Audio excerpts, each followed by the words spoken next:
madaxweyne aniga saaxiibka ayaa tahay waana ku ixtiraama dariiq waa ka leexat walaalna waxaa ugu fiican midka runta kuu sheega war taariikh madoobaa qoraysii niman yahaba joojiya etoobiyaan darisaan nahay walaalaan nahay maa yukhaalif laakiin arrimaheenna ma soo geli karaan maalinuu cabsadaa ilmuhuna maxaa la yidhi habeenkii ani cabsi weynaa igu jirta saraaxa axmedoobe duurka intoo galay oo qoryo qaatay oo qaraabadiisa iyo wuxuu afrikaan soo kaxaystay oo hal magaalaba aan ka dhigno hal magaalo amni ka dhigay madaxweynaheenna saaxiibkay xagguu amni ka dhigay raaqnaana is sheegay waxa ugu dambeeyey waxay ahaayeen waxa ka dhacay buulo xaawo waxa ugu dambeeyey waxay ahaayeen waxa ka dhacay garawe waxa ugu dambeeyey waxay ahaayeen waxa ka dhacay kismaayo waxa ugu dambeeyey waxay ahaayeen galmudug war xaggee loo socdaa xaggee loo wadinimaya bal noo sheegaan idin ogaana ciidankaas ma waxaa loo samaynayaa inay amni sugaan ma u malaynayo maxay rabaan inay qabtaan waxaa la rabaa inay qabtaan wax kuwa ka horreeyey ay ku fashilmeen khad axmar waay arrintaas we never accept that never ever adan madoobe madaxweynihii hore gudoomiyaasha xisbiyada hogaamiyaasha xisbiyada xildhibaan cabdiqaadir casable ahna gudoomiyaha guddiga arrimaha dibadda hogaamiyaha xisbiga kulan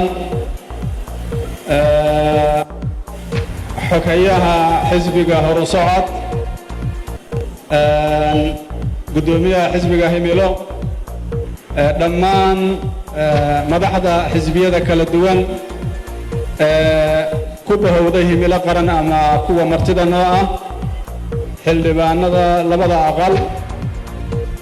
ururada bulshada culamaa udiinka dhallinyarada haweenka bahda saxaafadda dhammaan ka soo qaybgalayaasha fanaaniinta iyo saraakiisha ciidanka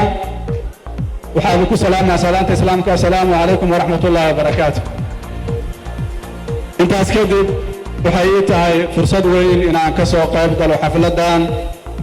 qiimiga badan oo muujinaysa ambaqaadka dimuqraadiyadda dowlad wanaagga midnimada iyo horu socodka Soomaaliyeed waxaan rabaa inaan u mahad celiyo guddigii qabanqaabada xisbiyada soo qabanqaabiyey xafladdan wakhtiga kooban iyo iyagoo weliba ku jira shaqooyin fara badan waxaan rabaa inaan uga mahad celiyo sida wanaagsan ay u soo abaabuleen xafladda intaas markii aan ka gudbo masaara waxaa halkaan la isugu yimiday waxaa la isugu yimiday siyaasadda in la saxo siyaasadda shirkaa lagu yahay qof gaar u leh ma jiro Soomaali oo dhan ay ka dhaxaysaa waxaa la rabaa inay ka gudubto caqabaadka hor yaalla waa tiro badan yihiin laakiin waxaa ugu weyn maanta waxaa maqan dastuurkii war dastuurkii yaa arkay dastuurku yaa la waayey see dawlad ku ahaanaynaa haddaan dastuur jirin see dawlad ku ahaanaynaa haddii dawladdu dastuurka ay xagga iska dhigto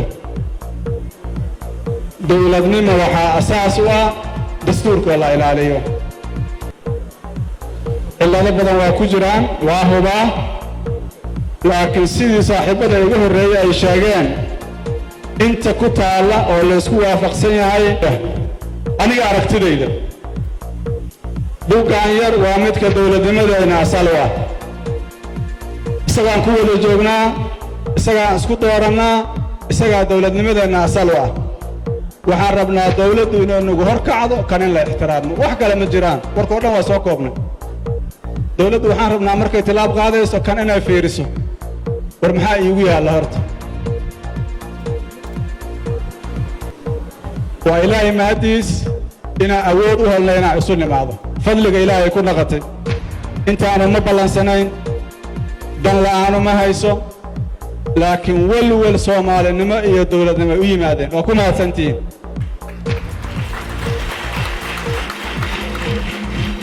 dadka aysan u suurtagelin nagala mida dareenkaasna waa u mahad celinaynaa waxaan rabaa inaan caddeeyo dowladda in la mucaarado macnaheedu waxa waaye in la dhaliilo oo la saxo macnaheedu maaha in la dumiyo in la dumiyo waxaa u dhow dowladda in laga aamuso loo sacbiyo sacab beena loo tumo oo sidaas ay ku dunto arrintaasi hore u dhacday ma rabna inay soo laabato dowladdu waa dowladdeennii waa jecelnahay laakiin waxaan jecelnahay inta buuggaan yar ay ku dhaqmayso waa jecelnahay waa ixtiraamaynaa hal xaraf oo kan ka mid a hadday ka laacato waxaan leenahay maya sababtuna waxa waaye ummad guulaysatay dastuur la'aan waa la waayey ummad guulaysatay sharci la'aan waa la waayey inaan qabaa'il ahaanno oo nabadoonnadeennii iyo boqorradeennii isaga laabanno iyagu ayna kala xalliyaan iyo inaan dawlad ahaanno sharciga aan ku dhaqanno waa labadaas wax labaaya ma jiraan sharcigana asagaa tilmaamaya dawladdu marka hore sida ay ku dhalanayso waxa laga raba inay ka shaqayso hadday baxayso sida ay ku tegayso waxaan joognaa marxalad muhiima waxaan joognaa marxalad aan ka soo daalnay hadalla tiro badan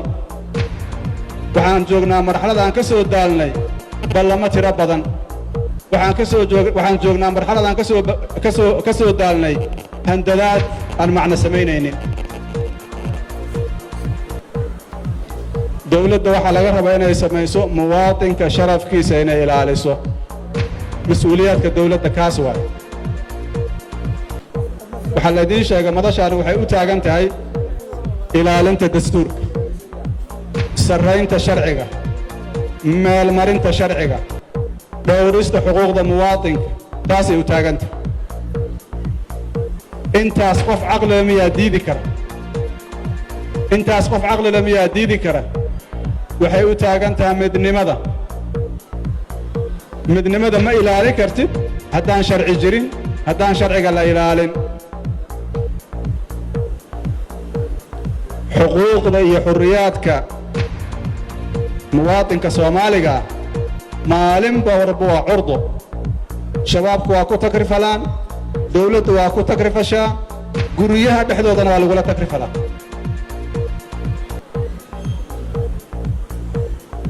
ilaahay wax loogu dhowaado waxaa ugu fadli badan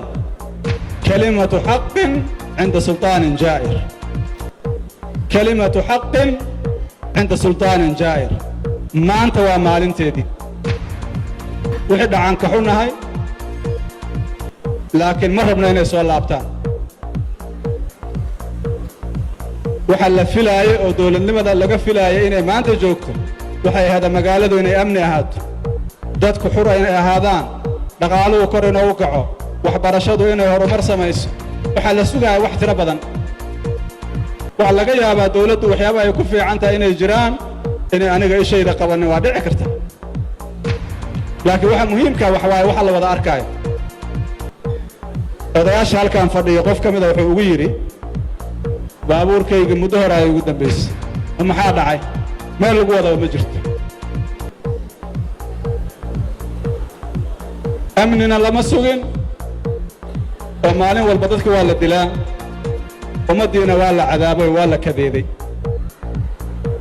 dariiqyadii ganacsigu ka furraa jiray ganacsiga waa xirmay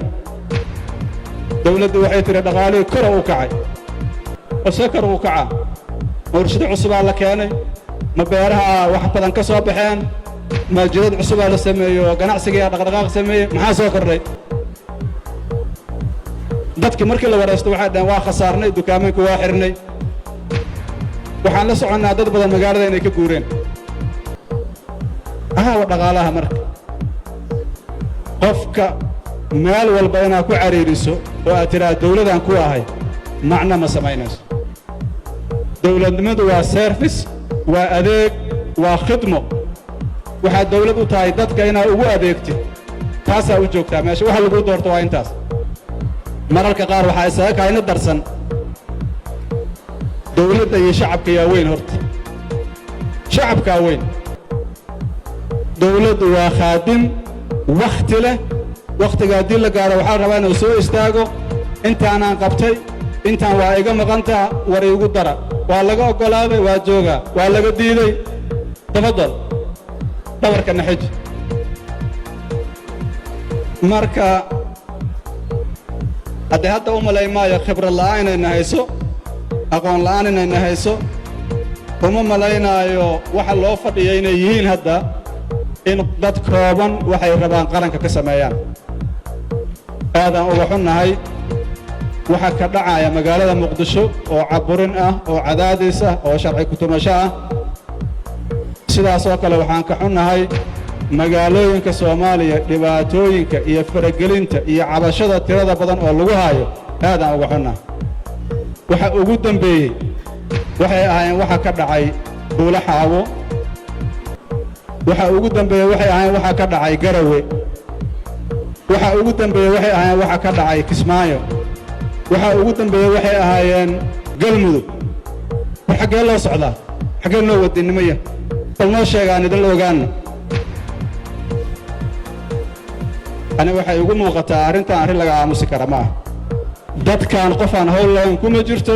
laakiin wax ka muhiimsanaa loo soo baxay. soo beentay wax ka muhiimsanaa loo soo baxay. waxa loo soo baxay waa in la badbaadiyo qarannimada. ninkii shalay wanaag lagu doortay maanta waxaan inuu sameeyo unacceptable. qof aqbali kara ma jiro.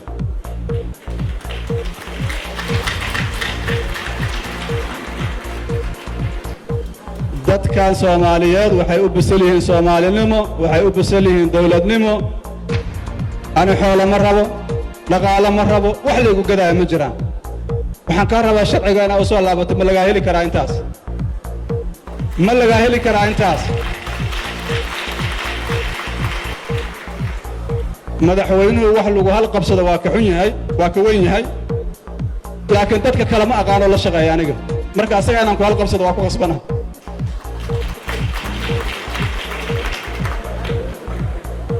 weli waxaan isleeyahay wax laga gaari karaa jira. marka dadkan waxay rabaan waa wax kooban. fiiri, ninka Soomaaliya madax looga dhigo wax ka nasiib badan lama arko. waxaan idiin sheegaa maanta madaxweyne xasan waa qos labakaas wuxuu sheegi doono ma aqaan. wax kooban oo ka mida waxa aqalo kartida laga rabaa. waxaa laga rabaa institutionadan dowladda inaa horu marisid oo meesha ay gaari karaan aad gaarsiiso. مثلا ciidan amniga noo dhisan, garsooraa dhisan, baarlamaanaa jooga,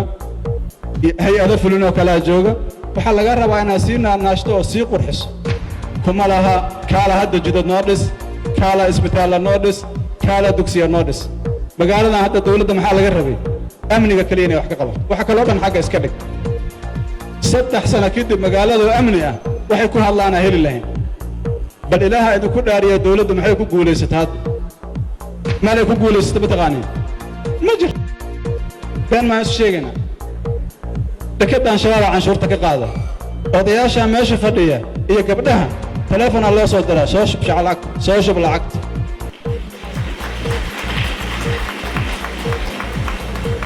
ورميادا حشوني ورميادا حشوني ورميادا إلهي كبقين محي وها ماشي كويسين وسيدا أنا دولة نمض ما أها دولة نمض سداس waxaan rabnaa runta in la isu sheego iyadoo la isjeceliyo. baqaraarta runtu laakiin ma laga maarmaayo. waxa dhumaaya ka badan waxa aan sheegay. مثلا Puntland hadda dowladda ma kaalmay u tahay haddii la heshiiso mise dhibay ku tahay? kaalmay u tahay. ma waxaa u fudud dhalinyaro aan la aqoon iyo odayaal aan la aqoon iyo gabdho aan la aqoon madaxweynuhu lacag madaxweynaha aan dhahin. dowladdu inay lacag u dirto. dowladdu sida la sheegay oo laga shaqeeyo fowdo oo laga shaqeeyo colaad.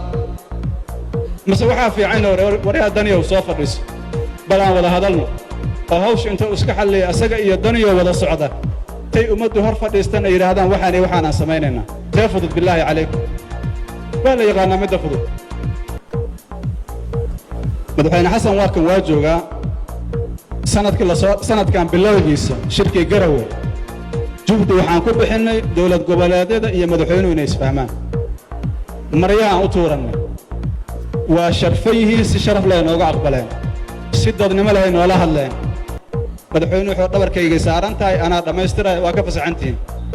madaxweynaha miyaan dhihi karnaa beenaa sheegaysaa ma dhihi karno madaxweynaha miyaan dhihi karnaa xaq uma lihid maya ma dhihi karno intee ku dambaysaad Jubbaland waxay ka dhacaydana waa ogtiin hadda maanta waxay taagan tahay dadka ka fikir duwan dawladda ha la soo qabto Etoobiyana soo qabto shay qariib صراحة maxaa ku kalifaya madaxweynaha waxaas maxaa ku kalifaya maxaa ka soo galaya war taariikh madooba qoraysiin niman yahay joojiya Etoobiyaan daris aan nahay walaalaan nahay ma yukhaalif laakiin arrimaheena ma soo gali karaan to be clear dawladdu nuguma meedasho shacabka in la caburiyo dawladdu shacabkeena kuma meedasho dadka in loo adeegsado awood shisheeye بالعكس أنا وركلا أيدين هيابا أحمد وابي دورك أنتو قلي أو قريقاتي أو قرابتي سيوحو أفيق عن سوك حيست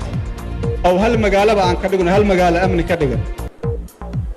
مدحوينه أن صاحبك حقوا أمني كدقنا رغم أنا أسشاك بالعكس وفي الفراد مثل أركبك عنده كل جرا waxaan soo aadayaa galmudug maxaa ka yaala dawladda ilaa haddaana waa fahmi laha wadaadadan sheekh maxamuud iyo cabdisamed iyo kulligood inta aniga isla soo marno qof ay isla mareen ma jiraan soo beenteed wallaahi waa heshiiskana si sharaf leh u fuliyaan markhaatidaas inaan furo maanta waajib ay ugu tahay heshiiskii aan galnay ma iiga bixin qof waa jeclaa kariyaa ahlu sunno qof waa necbaa kariyaa laakiin anigu runta inaan sheegaa la iga rabaa marka qofka soomaaliga wuxuu u baahan yahay waa kooban yihiin runtii dawladdana waa u jilcan yihiin waana ogol yihiin marka waxaa la rabaa inaan ilaalino nidaamka federaalka nidaamkan federaalka sida asxaabta iga horreysa yiraahdeen annaga ma soo dooran asagoo yaalaan nimid asagaa nagula dhaariyey waxaan ku khasbannahay inaan ilaalino ilaa Soomaalidu wax kale ama asaga ay haddana isaga imaanayso waana ogtihiin dad badan oo koonfurta degan federaalka shaki badan ay ka qabaan shakiga ay ka qabaan waxa waaye dalka inuu qaybinayo dalka waxaa qaybinaya waxa hadda socda dalka waxaa qaybinaya ilaa dalku inuu isu yimaado kalsooni u baahanta kalsoonidu waa inaad soo dhistaa qof kasta waa inaad la fadhiisataa oo xal la gaartaa ismuuqunin dawladnimo waa ku burburtaa ee kuma jirayso waxaan rabaa inaan u gudbo arrinta dhismaha ciidamada qaranka ama qalabka sida khatar weynaa ka soo socota waayeel waxaa la yidhi maalinuu cabsadaa ilmuhuna maxaa la yidhi habeenkii ani cabsi weynaa ugu jirta saraaxa inaan idiin sheegaan rabaa ciidan habeen la qoraayo oo nabad sugudso qorayso oo laba dawladood kaliya loo diraayo ani ma fahmin saraaxa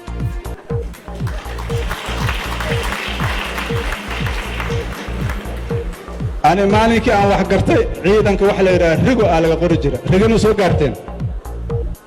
شروط أجرت ضدك والله شيء يقارب دير أو توصلنا إيمانا إسا كان صباحي امتحان على قاعدة هذيك يقول استعمال قاعدة هذيك لنا قريه هذه هذا يعني نحويها عيداً كنا مسجود قريش نحويها عيداً كنا مسجود قريش ولا قرنا يتلياش maxaa taliyaasha looga qarinaa ciidankaas ma waxaa loo samaynayaa inay amni sugaan ma u malaynayo maxay rabaan inay qabtaan waxaa la rabaa inay qabtaan wax kuwa ka horreeyay ay ku fashilmeen khad axmar waaye arrintaas we never accept that never ever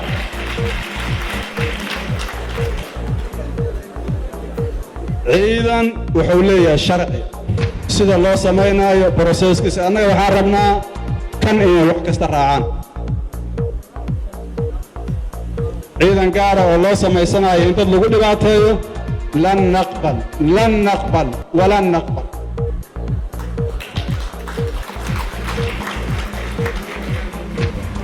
waxaan rabaa inaan u gudbo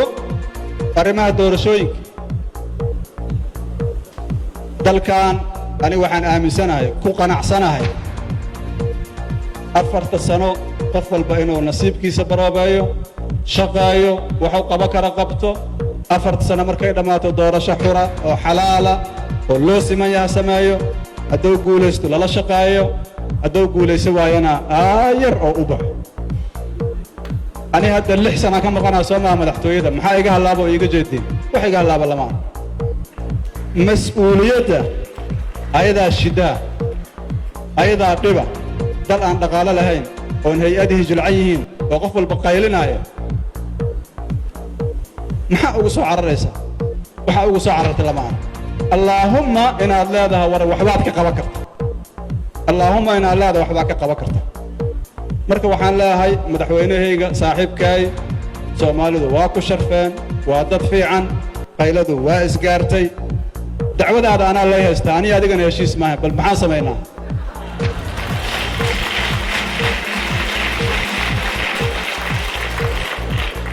Soomaalida hadda meel aan ka maran la war ninka aan ra'iisul wasaare ka dhigay madaxweyne kama dhigay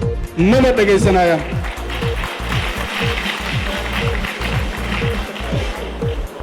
madaxweyne haddii ay jiraan dad ku sacbinaya been ku sheegay been ku sheegay Soomaalidu inteeda badan kuma faraxsana saa wax ku wada meesha halkaan rabaa inaan tilmaamo hadda marka meesha halkaan waxa waaye dawladda inay banaanka soo dhigto moodalka ama qaabka doorashooyinka banaanka soo dhigto la isugu yimaado laga wada doodo lagu wada heshiiyo doorashada lagu aado haddii asaga loogu celiyo waa ogolnaysaan garbaha uga gelaynaa waa ballan laakiin xalaal ha ahaato habeen madow maahay maalin ha la keeno nidaamka doorashada ha laga wada tashado haddii la dooro waana sidii saaxiibada ka horreeyey ha sameeyo madaxweynuhu sharaf ay u tahay marka doorashada marka waxaa ku dhex jira habka ay dawladdu u wado ani hadda xog ogaal maahay laakiin qiyaasteedaan rabaa inaan idiin sheego silsiladda dheer ee isdaba joogta ee ka soo bilaabata Baydhabo Hirshabeelle Galmudug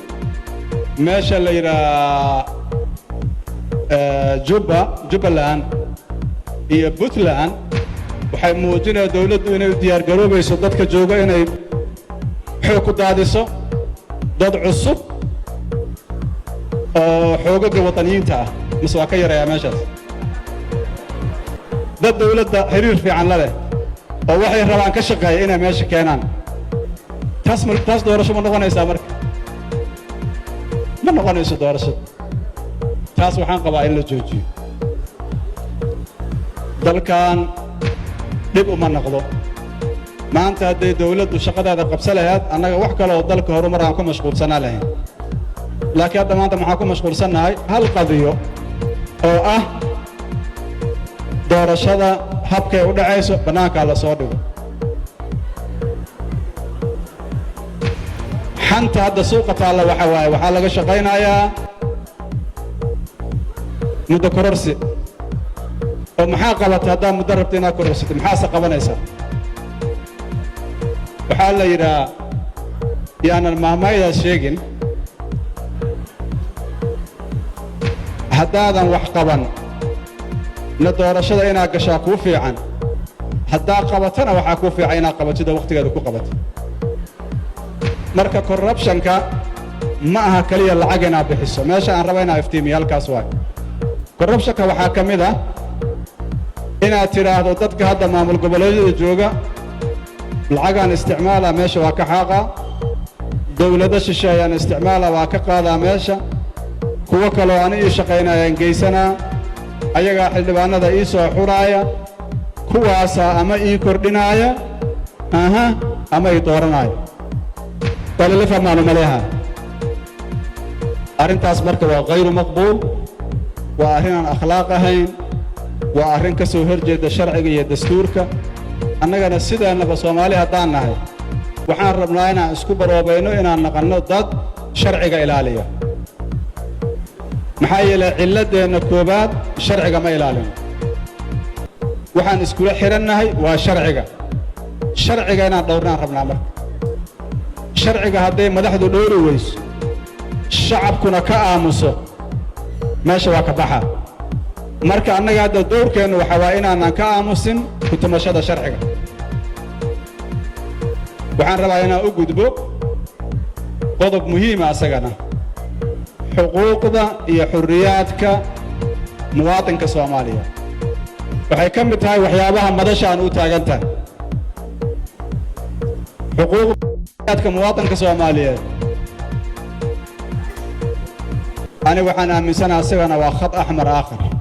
ummad horuu marta ma jirto ilaa waxay ixtiraamta sharciga waxay ixtiraamta xuquuqda iyo xurriyaadka qofka ama muwaadinka hadda muwaadin waa ka gudubtay reer galbeedku bani aadam waa ka gudbeen xoolaha iyo geedahay joogaan meesha annaga aan ka hadlayna hadda muwaadin soo beentay waxay joogaan xoolaha iyo geedaha xuquuqdooda hala ilaaliyo jamciyaad iyo hay-ado waaweyn aa ilaaliya annagana waxaan leenahay xuquuqda muwaadinkaan leenahay soo mushkilo maaha annaga waxaan islahayn raggan dhinacaas idinkaga imaanaya waxyaabaha ugu waaweyn oo ka faa'iidi doonteen waxaa ka mid ah sharcigoo la dhowro iyo xuquuqda iyo xurriyaadkoo la ilaaliyo ummaddaanu uma diyaarsana inay aqbasho in xuquuqdeeda iyo xurriyaadkeeda ay weyso waxa loo sabraayo oo aad maqlayseen waa dawladnimada lama rabo marka in quus la gaarsiiyo lama rabo quus in la gaarsiiyo annaguna ma rabno inaan eed galno intaan ka badan dadka aan dhahno aamusa ma la aamusi kara intaan ka badan dawladda waxaa laga rabaa xuquuqda iyo xurriyaadka dadka Soomaaliyeed inay bannaanka soo dhigaan jidadkan furan jidadkan xiran ee maalin walba la sii xiraayo iyo ummadan la dhibaayo oo la duleysanayo madashu waxay qabtaa degdeg dawladdu inay u joojiso inay la timaado hab kale oo amniga ay ku sugan tan waxay keenaysaa dadku inay dawladnimada nacaan waana arrin khatar ah beledkan dadka ila socda waa joogaa maalinkan imaanaya dadka jooga dawladnimada shaki badan ay ka qabeen dadaalaa lagu bixiyey waxaa la soo gaarsiiyey heer dawladnimada ay taageeraan hadda waxaa lagu wadaa meeshiyaa lagu wadaa maxaa yeelay dadku hadday waxa ku dhibtoodaan oo maalin walba dhib ka soo gaaro fikrad khaldan ay ka aaminsanaanayaan dawladnimadu waa shay fiican waa waxa aan u taagannahay oo aan ka shaqaynayno laakiin waa inay u shaqaysaa sida sharcigu qabo hadday ka leexato waa khatar qofku ama madaxdu jawr waa samay karaan laakiin jawrku intee soconaa dadku intee dul qaadanayaan maxaa dhici doona waa inaad ka fikirtaa maxaa dhici kara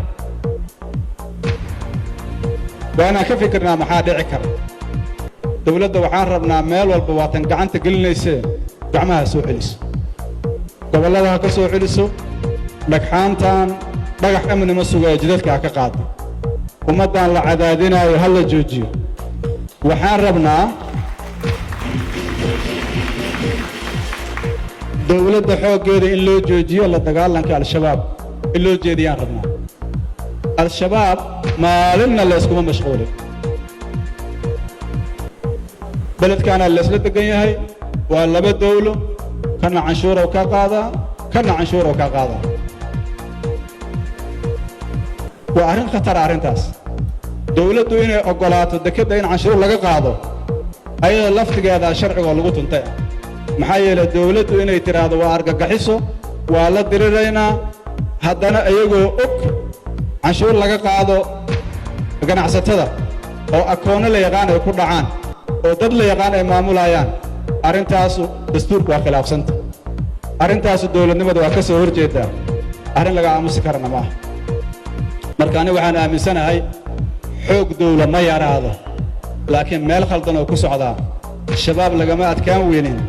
دولة الديار وهاجرة شعب كديار إذا ما دي اللو عربية جوجا إلا هو القليب يسوي بهاي وحن آذو قحماي إذا ما ده قلب كسيدة إن بربرون لجوه وهرون وحاليرا مشارة لسية مشارة لسية لكن وحول بمشار معه وحبل مشار معه يعني waxa ku socda oo ah in shabaabku ay la wareegaan xerooyinkooda oo qoryaha ka qaataan oo ay laayaan arintaas arin khatar ah waxayna u agtahay dawladdu si ula kaca inay ugu loogayso mas'uuliyadda ka saaran dadkan waa soo dagaalameen naftooda ay soo hureen waxay u baahan yihiin laga fikiro badbaadadooda inay qaranka u shaqeeyaan ayaguna ay badbaadaan xoolo ma aha kaliya badar siinayso معنى يكون فضيان مركب مشارا سينا كفاية معها وركي يقولوا عدي عن رجينا يا وحربا إن مركلة كلها أبطأ أرنت حقوق ذي حرياتك سومالي دو آذي أسال سدان دادك يقول رينا آذي وقهد لهم وحنا من سنة هي أمد عن حقوق حريات كذا لا إلالين وحرو مرة مقارك مركز dadka Soomaalida inay fahmaan xuquuqda ay leeyihiin si sharci ah ku raadsadaan hay'adaha dawladda ee ummadda dibka ku haya ee xuquuqda iyo xurriyaadka maalin walba loo soo diro ka shaqeynaya inay qaadaan oo ay gacmo u noqdaan sharci darrada waxaan leenahay ka jooga dadaal la dilaa dadaal la xiraa dadaal la handadaha xoolo laga qaataa waa ogna dadaa maalin walba loogu yeelaa nabad sugidda waxyaabaha naloo sheegay waxaa ka mid ah qofba shaqo lama siiyo ilaa waxyaabo tiro badan la weydiiyo dadka shaqaalahana maalin walba waxaa looga yeeraa nabad sugidda arrin amni ma aha waa arrin khatara dawladda qof aan taageerayn ama nidaamka aan taageerayn hadda jira dawladda shaqaalaba ka aha kariyo ayu xaqin hada